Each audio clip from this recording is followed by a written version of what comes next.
السلام عليكم ورحمة الله وبركاته نحمده ونصلي على رسوله الكريم أما بعد فأعوذ بالله من الشيطان الرجيم إن عدة الشهور عند الله 12 شهرا في كتاب الله يوم خلق السماوات والأرض منها 4 حرم صدق الله المولانا العظيم সুপ্রিয় দিনী ভাই বন্ধুরা কাছের এবং দূরের যেখান থেকে আমাদের আজকের অনুষ্ঠান দেখতে পাইতেছেন সকলকে মোবারকবাদ জানাচ্ছি। আজ জিলহজ মাসের শেষ জমা, এরপরে জিলহজ মাস আরবি বৎসরের শেষ মাস, এরপরে নতুন বৎসরের প্রথম মাস হলো মহরম মাস। যেহেতু জিলহজ মাসের শেষ দিকে এরপরে মহরম মাস, তো মহরম মাস ইসলাম ইতিহাসে অত্যন্ত গুরুত্বপূর্ণ এবং তাৎপর্যপূর্ণ একটি মাস, যে মাসকে আল্লাহ রাব্বুল আলামিন রাসূল করিম সাল্লাল্লাহু আলাইহি ওয়াসাল্লামের হাদিস এবং স্বয়ং আল্লাহ তাআলা কোরআনে পাকেও এই মহরম মাসকে সম্মানিত ঘোষণা করেছেন। তো আল্লাহ রাব্বুল আলামিন পবিত্র কোরআনে যে 4টি মাসকে সম্মানিত বলেছেন, এর ভিতরে অন্যতম একটি হলো মহরম মাস। আরবি বৎসরের প্রথম মাস মহরম মাস। নবী সাল্লাল্লাহু আলাইহি ওয়াসাল্লামের বহু হাদিস দ্বারা এই মাসের গুরুত্ব এবং তাৎপর্য সম্পর্কে জানা যায়, এই মাসের আমল সম্পর্কে জানা যায়। দু একটি হাদিস আপনাদের সামনে উপস্থাপন করব, সেই সাথে এই মাসে একজন মুমিন ব্যক্তির জন্য কি করণীয়, কি বর্জনীয়, এই সম্পর্কে সংক্ষিপ্তভাবে আপনাদের সামনে উপস্থাপন করব।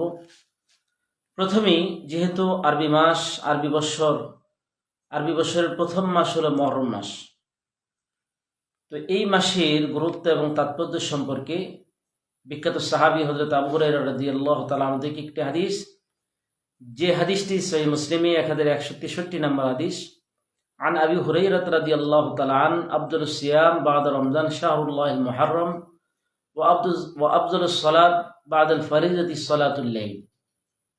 এই হাদিসের দুইটি অংশ।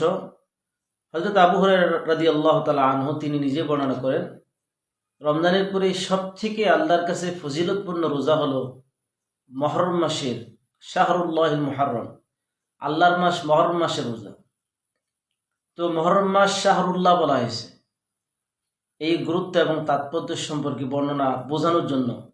তো আল্লাহর মাস যেহেতু, এই মাসের ভিতরে আল্লাহ রাব্বুল আলামিন রোজাকে পছন্দ করেছেন। হাদিসের অন্য অংশে ওয়াবদুলুস সালাত বাদাল ফরিজতি সালাতুল লাইল, এবং আল্লাহর কাছে ফরজ নামাজের পরে সবথেকে গুরুত্বপূর্ণ, আল্লাহর কাছে গ্রহণীয় এবং তাৎপর্যপূর্ণ নামাজ হলো রাত্রি নামাজ, সালাতুল লাইল, তাহাজ্জুদের নামাজ। তো সম্মানিত দিনী ভাই বন্ধুরা, আজকে আপনাদের সামনে উপস্থাপন করব আল্লাহ রাব্বুল আলামিন এই মাসকে তিনি নিজের মাস বলেছেন, আল্লাহর মাস বলেছেন, এবং এই মাসকে তিনি সম্মানিত বলেছেন। প্রিয় নবী সাল্লাল্লাহু আলাইহি ওয়াসাল্লাম হাদিস দ্বারা এই মাসের গুরুত্ব এবং তাৎপর্য সম্পর্কে জানা যায়। সম্মানিত দিনী ভাই বন্ধুরা, হযরত আম্মাজান আয়েশা সিদ্দিকা রাদিয়াল্লাহু তাআলা আনহা থেকে একটি হাদিস। তো কানু ইয়াসুমুনা আশুরা ক্বাবলা আন ইয়াফরুযা রমজান। দেখেন, রমজান মাসের রোজা ফরজ হওয়ার পূর্বে আল্লাহ রাব্বুল আলামিন আগে ইয়াউমে আশুরার দিন রোজা ফরজ ছিল। এই হাদিস দ্বারা বোঝা যায়, সহিহ বুখারীর 1592 নম্বর হাদিস থেকে, আম্মাজান আয়েশা সিদ্দিকা রাদিয়াল্লাহু তাআলা আনহার হাদিস থেকে আমরা বিস্তারিত জানতে পারবো নবী সাল্লাল্লাহু আলাইহি ওয়াসাল্লাম মক্কি জিন্দেগিতে এই মাসে, অর্থাৎ মহরম মাসে তিনি কি আমল করতেন। মহরম মাস যদিও আমাদের ইসলাম ইতিহাসের ভিতরে অনেক গুরুত্বপূর্ণ একটা ঐতিহাসিক একটি ঘটনা, যে ঘটনাটি প্রত্যেকটা মুমিনের হৃদয়ে রক্তক্ষরণ করে।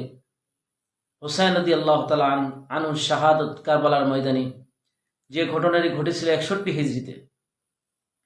নবী সাল্লাল্লাহু আলাইহি ওয়াসাল্লাম দৌহিত্রকে সেখানে নির্মমভাবে, অত্যন্ত হৃদয় বিদারক অবস্থা, নবী সাল্লাল্লাহু আলাইহি ওয়াসাল্লাম দৌহিত্রকে শহীদ করা হয়েছিল। এই ঘটনাটি প্রত্যেকটা মুমিনের হৃদয়ে রক্তক্ষরণ করে। কিন্তু আমাদেরকে জানা উচিত, নবী সাল্লাল্লাহু আলাইহি ওয়াসাল্লামের মৃত্যুর 50 বছর পরে এই ঘটনাটি ঘটে। তাহলে নবী সাল্লাল্লাহু আলাইহি ওয়াসাল্লামের এই মহরম মাসে উনি ওনার জিন্দেগিতে কি আমল করতেন, সাহাবায়ে কেরাম কি আমল করতেন। হুসাইন রাদিয়াল্লাহু তাআলা শাহাদত তো 61 হিজরিতে। এই ঘটনার পূর্বেই মহরম মাসের গুরুত্ব এবং তাৎপর্য ইসলাম ইতিহাসে ছিল। সাহাবায়ে কেরামের জামানায়, মক্কি জিন্দিগিতে, মাদানী জিন্দিগিতে এবং তৎপরবর্তী সাহাবায়ে কেরাম এই মাসের ভিতরে ওই সমস্ত আমলগুলো করতেন যেগুলো নবী সাল্লাল্লাহু আলাইহি ওয়াসাল্লাম করেছিলেন। তো হযরত আয়েশা সিদ্দিকা রাদিয়াল্লাহু তাআলা আনহা এই হাদিস দ্বারা মক্কি জিন্দিগিতে নবী সাল্লাল্লাহু আলাইহি ওয়াসাল্লাম কি আমল করতেন সে সম্পর্কে আলোকপাত করা হয়েছিল। তিনি বর্ণনা করেন, কানু ইয়াসুমুনা আশুরা ক্বাবলা আন ইয়াফরুযা রমজান। রমজানের রোজা ফরজ হওয়ার পূর্বে তারা রোজা ফরজ হওয়ার পূর্বে আশুরার দিনে রোজা রাখতেন, ইয়ামে আশুরা। ওয়া কানা ইয়াওমান তুস্তারু ফিহাল কাবা। আর এই দিন কাবা শরীফে গিলাফ পরানো হতো। এখন বর্তমানে যেরকম 9 জিলহজটা অর্থাৎ ইয়ামে আরাফার দিন কাবার গিলাফ পরিবর্তন করা হয়, তো তৎকালীন জামানায় কাবা গিলাফ পরানো হতো আশুরার দিনে। ফালাম্মা ফরজাল্লাহ রমজান, আল্লাহ রাব্বুল আলামিন যখন রমজানের রোজাকে ফরজ করলেন, ক্বালা রাসূলুল্লাহ সাল্লাল্লাহু আলাইহি ওয়াসাল্লাম, মান শাআ ইয়াসুমাহু ফালিয়াসুম ওয়া মান শাআ ইউতরাকুহু ফালিয়াতুম।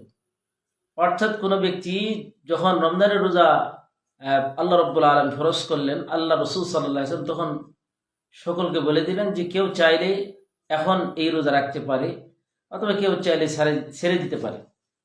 এই রোজা সকলেই রাখত, ফরজ ছিল যেহেতু। কিন্তু রমজানের রোজা যখন ফরজ হয়ে গেল, তো এই রোজার ব্যাপারটা তখন হালকা করে দেওয়া হলো। তার মানে এই রোজা সুন্নাহ রাসূল করিম সাল্লাল্লাহু আলাইহি ওয়াসাল্লামের কওল দ্বারা নবী সাল্লাল্লাহু আলাইহি ওয়াসাল্লাম নিজেও রাখতেন, সাহাবায়ে কেরামকে রাখতে বলেছেন। ফরজের পরে এটা সুন্নাহ হয়ে গেল। সম্মানিত দ্বীনী ভাই বন্ধুরা, এজন্যই এই মাসের ভিতরে, মুহররম মাসে একটা গুরুত্বপূর্ণ আমল পাইলাম, সেটা হলো রোজা রাখা, যা নবী সাল্লাল্লাহু আলাইহি ওয়াসাল্লাম মক্কি জিন্দেগিতে রেখেছিলেন। আমরা যদি অন্য হাদিসের ভিতরে লক্ষ্য করি, মদিনী জিন্দেগিতে নবী সাল্লাল্লাহু আলাইহি ওয়াসাল্লাম মক্কা থেকে যখন মদিনায় হিজরত করলেন, মদিনায় হিজরত করার পরে সেখানে গিয়ে দেখলেন ইহুদিরা রোজা রাখে। সহিহ বুখারীর 1120 নম্বর এবং সহিহ মুসলিমের 1130 নম্বর হাদিস, যে হাদিসটিতে নবী সাল্লাল্লাহু আলাইহি ওয়াসাল্লাম যখন মক্কা থেকে মদিনায় গেলেন, মদিনায় যাওয়ার পর ইহুদিদের দেখলেন তারা রোজা রাখে। নবী সাল্লাল্লাহু আলাইহি ওয়াসাল্লাম তাদেরকে জিজ্ঞাসা করলেন, মা হাদাল ইয়ামুল্লাযী তাসুমুনাহু, আজকের দিনে অর্থাৎ ইয়ামে আশুরার দিন 10 মুহররম তোমরা কেন রোজা রাখো? অনেক গুরুত্বপূর্ণ একটা দিনে এই দিন তোমরা কেন রোজা রাখো? তখন ইহুদিরা বলল, হাযা ইয়ামুন আযীমুন আনজাল্লাহু ফীহি মূসা ওয়া কওমাহু ওয়া গারাকা ফিরআউনা ওয়া কওমাহু ফাসামাহু মূসা শুকরান ফানাহনু নাসুমুনাহু। তারা বলল, আজকের দিন অনেক গুরুত্বপূর্ণ একটা দিন আমাদের জন্য, কারণ এই দিন আল্লাহ রাব্বুল আলামিন মূসা আলাইহিস সালাতু ওয়াস সালাম এবং তার কওমকে আল্লাহ তাআলা নাজাত দিয়েছিলেন ফেরাউনের কবল থেকে, এবং ফেরাউন এবং তার সৈন্যদল সহ আল্লাহ রাব্বুল আলামিন নীল নদী নিমজ্জিত করেছিলেন। তো মূসা আলাইহিস সালাতু ওয়াস সালাম শুকরিয়াতান এই দিন রোজা রেখেছিলেন, সেই হিসেবে আমরাও রোজা রাখি। এরপর রাসূল করিম সাল্লাল্লাহু আলাইহি ওয়াসাল্লাম বলেন, ফানাহনু আহাক্কু ওয়া আওলা বিমূসা মিনকুম, তোমরা মূসা আলাইহিস সালাতু ওয়াস সালামের অনুসারী হয়ে তোমরা মূসা আলাইহিস সালাতু ওয়াস সালাম যেহেতু রোজা রাখছেন, সেই হিসেবে তোমরা রোজা রাখো। তো আমি তো এর থেকে বেশি হক রাখি মূসা আলাইহিস সালাতু ওয়াস সালামের ব্যাপারে, কারণ মূসা আলাইহিস সালাতু ওয়াস সালাম যে কারণে দুনিয়াতে এসেছেন, আমিও তো সেই কারণেই এসেছি, যে বিষয়টা তোমাদের কিতাবে বর্ণিত ছিল কিন্তু তোমরা তা মানো না। তো তুমি মূসা আলাইহিস সালাতু ওয়াস সালামের অনুসারী দাবি করে তোমরা আমল করো, আর মূসা আলাইহিস সালাতু ওয়াস সালাম যে হুকুম নিয়ে, যে বিষয় নিয়ে তিনি দুনিয়াতে আসছিলেন, সেই বিষয় নিয়ে তো আমিও এসেছি। যে কথাটা তোমাদের কিতাবে ছিল, তো মূসা আলাইহিস সালাতু ওয়াস সালামকে মানার দিক দিয়ে আমি তো হক বেশি রাখি, সেই হিসাবে আমি রোজা রাখি, এবং সাহাবায়ে কেরামকে তিনি বললেন রোজা রাখতে। এজন্যই মুহররম মাসে অত্যন্ত গুরুত্বপূর্ণ একটা আমল হলো 10 মুহররম রোজা রাখা। প্রশ্ন হলো, রোজা কয়টা রাখবো? দেখেন, নবী সাল্লাল্লাহু আলাইহি ওয়াসাল্লাম যখন সাহাবায়ে কেরামকে বললেন, তার সবাই রোজা রাখা শুরু করলেন, নারী পুরুষ, নারী সাহাবী এবং পুরুষ সাহাবী সকলেই রোজা রেখেছেন। এবং কি হযরত রুবাই বিনত মুআবিজ রাদিয়াল্লাহু তাআলা থেকে একটা রিওয়ায়াত আছে সহিহ বুখারীতে, উনি বলেন যে ছোট ছোট বাচ্চাদেরকেও তারা এই রোজা রাখার জন্য উদ্বুদ্ধ করত, এবং ছোট ছোট বাচ্চাদেরকেও বাচ্চাদেরকেও রোজা রাখার জন্য তারা এই ব্যাপারটা উদ্বুদ্ধ করত। হযরত আব্দুল্লাহ ইবনে আব্বাস রাদিয়াল্লাহু তাআলা আনহু থেকে হাদিস, যখন সাহাবায়ে কেরাম রোজা রাখতেন এই দিন, একদিন তিনি আল্লাহ রাসূল সাল্লাল্লাহু আলাইহি ওয়াসাল্লামকে জিজ্ঞাসা করেন, ইয়া রাসূলুল্লাহ, আন্নাহু ইয়ামুন তুআযিমুনা আল ইয়াহুদ আন নাসারা, আশুরার দিন, এই দিনকে তো ইহুদি নাসারা সকলেই সকলেই সম্মান দেখায়। তো রসুল করিম সাল্লাল্লাহু আলাইহি ওয়াসাল্লামকে বলার উদ্দেশ্য ছিল এই দিন তো রোজা রাখি, আমরাও রোজা রাখি, তাহলে পার্থক্যটা কোথায়? তো নবী সাল্লাল্লাহু আলাইহি সাল্লাম বলেন, ফাইদা কানাল আমুল মুকবিল ইনশাআল্লাহ সুমনাল ইয়ামাত তাসিআ, আগামী বছর যদি আমি বেঁচে থাকি ইনশাআল্লাহ আমি অবশ্যই 9 তারিখে রোজা রাখবো। ক্বালা ওয়ালাম ফালাম ইয়াতি আল আমুল মুকবিল হাত্তা তুফি রাসূলুল্লাহ সাল্লাল্লাহু আলাইহি ওয়াসাল্লাম, রাসূল করিম সাল্লাল্লাহু আলাইহি ওয়াসাল্লাম পরবর্তী বছর দুনিয়া থেকে তিনি চলে গিয়েছেন। এরপরে সাহাবায়ে কেরাম রাদিয়াল্লাহু তাআলা আজমাইন এবং বিশেষ করে হযরত আব্দুল্লাহ ইবনে আব্বাস রাদিয়াল্লাহু তাআলা থেকে রওয়ায়াত দ্বারা বোঝা যায়, তো নবী সাল্লাল্লাহু আলাইহি সাল্লাম তিনি যেহেতু বললেন 9 তারিখে রোজা রাখবেন, সেই হিসেবেই আমরা আশুরার দিন অর্থাৎ তথা 10ই মুহররম সহ এর পূর্বেও আমরা একটা দিন অর্থাৎ 9 তারিখে মিলে আমরা রোজা রাখতে পারি। অন্য হাদিসে নবী সাল্লাল্লাহু আলাইহি সাল্লাম বলেন, সুমু তাসিয়া ওয়াল আশিরা ওয়া খালিফুল ইয়াহুদ, তোমরা 9 তারিখে এবং 10ম তারিখে রোজা রাখো এবং ইহুদিদের সাদৃশ্য পরিহার করো, ইহুদিদের বিপরীত করো। যেহেতু ইহুদিরা 10 তারিখে রোজা রাখতো, সেই হিসেবে আমাদেরকে 9 এবং 10ম তারিখ সাথে 11 তারিখ মিলিয়ে নিলেও আরো ভালো হবে। সম্মানিত দিনী ভাই বন্ধুরা, এই জন্য রোজা রাখা আমাদের জন্য অত্যন্ত গুরুত্বপূর্ণ। এই রোজার ফজিলত কি? নবী সাল্লাল্লাহু আলাইহি ওয়াসাল্লাম বলেন, সিয়ামু ইয়াউমি আশুরা আহতাসিবু আলাল্লাহি আন ইউকাফিরা আস-সানাতা আল্লাতী ক্বাবলাহু। ইয়াউমে আশুরার রোজা আল্লাহর কাছে অত্যন্ত গুরুত্বপূর্ণ এবং তাৎপর্যপূর্ণ এত বেশি যে কোনো ব্যক্তি যদি ইয়াউমে আশুরার দিন রোজা রাখে, আল্লাহ রাসূল সাল্লাল্লাহু আলাইহি ওয়াসাল্লাম বলেন, আহতাসিবু আলাল্লাহি আন ইউকাফিরা আস-সানাতা আল্লাতী ক্বাবলাহু, আমি আশা রাখি আল্লাহ রাব্বুল আলামিন পিছনের 1 বছরের গুনাহ আল্লাহ তাআলা ক্ষমা করে দিবেন। সুবহানাল্লাহি ওয়া বিহামদিহি। এজন্যই আমরা অবশ্যই রোজা রাখার চেষ্টা করব। সেই সাথে আশুরার দিনে বিভিন্ন রসুম রেওয়াজ, আমাদের সমাজে প্রচলিত কুসংস্কার এগুলোর থেকেও আমাদের জন্য বেঁচে থাকা অত্যন্ত জরুরি। সম্মানিত দিনী ভাই বোনদের, এজন্যই আমাদের আশুরার দিনে উপলক্ষ করে অনেক মানুষ, সমাজের একটা প্রচলিত বিষয় আছে যে হযরত হুসাইন রাদিয়াল্লাহু তাআলা আনহুর শাহাদত, এবং এই দিবসকে কেন্দ্র করে আমরা শোক বা মাতম এই মাসের ভিতর অনেকেই করে, এবং অনেকেই ধারণা করে দিয়ে এই মাসে বিবাহ শাদী বা অন্য কিছু করা উচিত নয়, যেহেতু শোকের মাস। সম্মানিত দিনী ভাই বন্ধুরা, আল্লাহ রাব্বুল আলামিন এই মাসকে সম্মানিত তিনি নিজে করেছেন। সেই হিসেবে এই মাসে বিবাহ শাদী দেওয়া অশুভ বা দেওয়া ঠিক হবে না এমনটা মনে করা কোনোভাবেই উচিত হবে না, বরং সম্মানিত মাসে এই মাসে আর বিবাহ শাদী বেশি বেশি করা উচিত। তো সেই হিসাবেই যে মুহররম মাসে বিবাহ শাদী করা যাবে না, এটা ইসলামী শরীয়ত সমর্থন করে না, এবং এটা এই ব্যাপারটা অত্যন্ত আমরা গুরুত্বের সাথে আমরা খেয়াল রাখবো। এটা ভুল ধারণা, কুসংস্কার আমাদের ভিতরে। সেই সাথে এই মাসে মাতম করা, তার মানে হাই হুসেন, ইয়া আলী, এমন ধরনের কথাবার্তা, নিজের শরীরের ভিতরে আঘাত করা। বিশেষ করে আমরা যতটুকু দেখি, একটা গ্রুপ শিয়া সম্প্রদায় যারা তাদের নিজের শরীরের ভিতরে আঘাত করতে থাকে এবং তারা বুক চাপড়াইতে থাকে, চিৎকার করতে থাকে। আসলে এই বিষয়টা ইসলামী শরীয়ত কি বলে আপনাদের সামনে উপস্থাপন করতে চাই। কোনো মানুষ যখন মারা যায়, একটু খেয়াল করে এই বিষয়টা আমাদের জানা উচিত। কোনো মানুষ যখন মারা যায়, মারা যাওয়ার পরে একমাত্র স্ত্রী ব্যতীত সকলের জন্য 3 দিন পর্যন্ত শোক পালন করা ইসলামী শরীয়ত অনুমোদন করে। এর বাইরে আর কোন শোক পালন করার সুযোগ নেই। তো আমাদের সমাজের ভিতরে কোনো মানুষ যখন মারা যায়, মারা যাওয়ার পরে আমাদের আত্মীয় স্বজন যারা মারা যাওয়ার পরে মানুষের অন্তরের ভিতরে কষ্ট হওয়াটাই স্বাভাবিক, চোখের পানি আসাটাই স্বাভাবিক।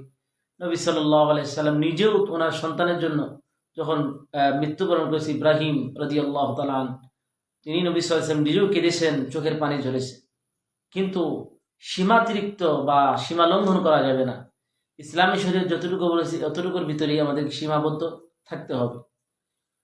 তো এই আশুরাকে কেন্দ্র করে মাতম করা, যাকে বলা হয় মাতম করার ইসলামী শরীয়ত সমর্থন করে কিনা, আমি আপনাদের সামনে একটা হাদিস উপস্থাপন করব। নবী সাল্লাল্লাহু আলাইহি ওয়াসাল্লাম ইরশাদ করেছেন, যে হাদিসটি বুখারী শরীফে 172 নম্বর হাদিস।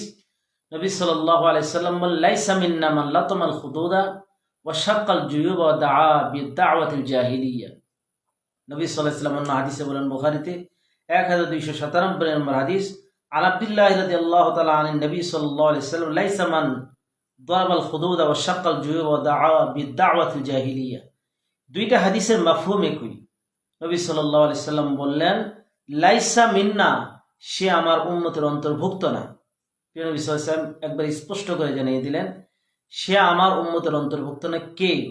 মান লাতামাল খুদুদা, যে কোনো ব্যক্তি মারা যাওয়ার পরে সে যখন মান লাতামাল খুদুদা, চেহারার ভিতরে আঘাত করে, শরীরে আঘাত করে এবং গালের ভিতরে আঘাত করে, ওয়া শাক্কাল জুয়ুবা, এবং কাপড় ছিঁড়ে ফেলে, শরীরে কাপড় ছিঁড়ে ফেলে, ওয়া দাআ বিদাওয়াতিল জাহিলিয়া, এবং শোরগোল করতে থাকে, চিৎকার করতে থাকে। এই বিষয়টা আমাদের সমাজের ভিতরে মহিলাদের, আমাদের মা বোনরা যারা আছে তারা নিজেদের আবেগকে কন্ট্রোল করতে পারে না, যার কারণে বেশি শোরগোল, তারপরে শরীরে আঘাত করা, তারপর হাই হতাশ করা, এমনটা নবী সাল্লাল্লাহু আলাইহি ওয়াসাল্লাম নিষেধ করেছেন। লাইসা মিন্না, তিনি বলেছেন আমার উম্মতের অন্তর্ভুক্ত না যে কোনো ব্যক্তি এই কাজ করবে। কত গুরুত্বপূর্ণ বিষয়। অবশ্যই কোনো মানুষ অথবা আত্মীয় স্বজন যখন মারা যায়, এই বিষয়টা কান্না আসাটাই স্বাভাবিক এবং দুঃখিত হওয়াটাই স্বাভাবিক, যে কন্ট্রোল করা খুব মুশকিল হয়ে যায়। কিন্তু এমন কাজ করা যাবে না যে কাজটা শরীর সম্মত নয়। শরীরের ভিতরে আঘাত করা, কিংবা শরীরের ভিতরে কাপড় চোপড় ছিঁড়ে ফেলা, আবার মাটির সাথে গড়াগড়ি করা এবং শোরগোল করা, হাই হতাশ করা, এমনটা করা উচিত হবে না। নবী সাল্লাল্লাহু আলাইহি ওয়াসাল্লাম হাদিসে বলেন, আনা বারিউম মিম্মান খালাকা ওয়া সালাকা ওয়া খালাকা। নবী সাল্লাল্লাহু আলাইহি ওয়াসাল্লাম তিনি নিজেকে মুক্ত বলেছেন তার থেকে।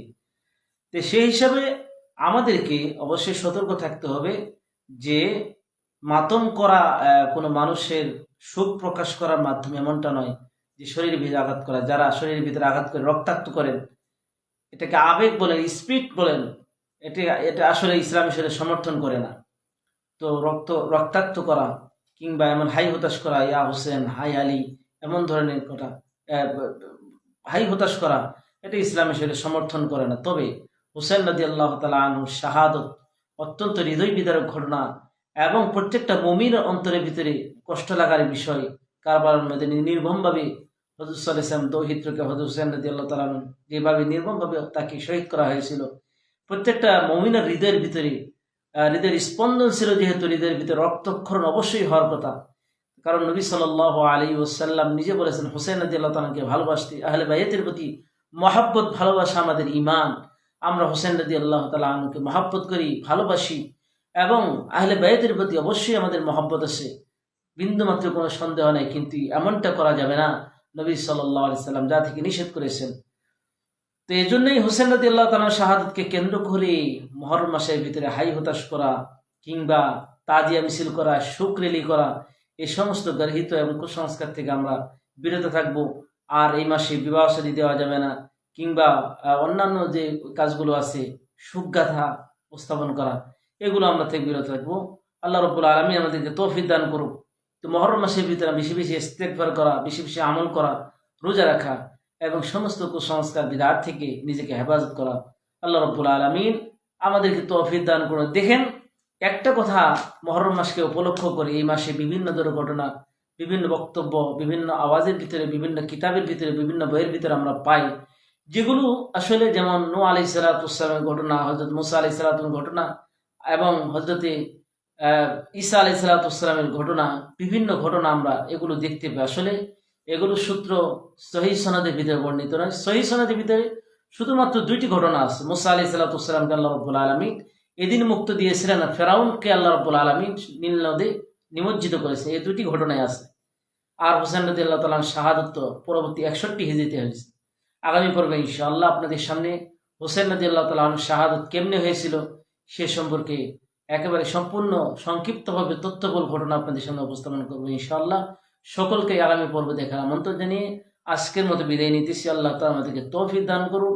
আল্লাহ রাব্বুল আলামিন আমাদেরকে সকল বিদআত কুসংস্কার থেকে আল্লাহ রাব্বুল আলামিন মুক্ত করুন। সেই সাথে নবী সাল্লাল্লাহু আলাইহি ওয়াসাল্লাম সুন্নাহ অনুযায়ী আমাদের জিন্দেগি আল্লাহ তাআলা বানানোর তৌফিক দান করুন। আমিন। আসসালামু আলাইকুম ওয়া রাহমাতুল্লাহি ওয়া বারাকাতুহু।